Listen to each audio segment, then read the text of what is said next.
Hi all of you welcome back to Rama Reddy maths academy. ఈ video ఏంటి అంటే how to pass probability and complex variables. Okay, ఇది కొన్ని బ్రాంచెస్కి మాత్రమే ఉందండి. ఎవరెవరికి? JNTU Kakinada, JNTU Anantapur, JNTU Gurajada, Vizianagaram. Okay, and కొన్ని అటానమస్ కాలేజెస్ వాళ్ళకి కూడా ఉందండి.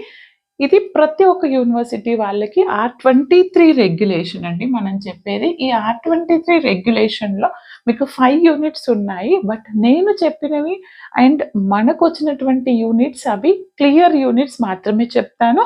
ఇందులో 2-3 యూనిట్స్ అనేది నేను చెప్పలేదు, బట్ ఎక్స్పెక్టేషన్ కూడా చాలా కష్టం, అందుకని అవి చెప్పట్లేదు. 1, 4, 5 మాత్రం చెప్తాను. ఫస్ట్ యూనిట్ వచ్చేసి మనకి ప్రాబబిలిటీ అండ్ ర్యాండమ్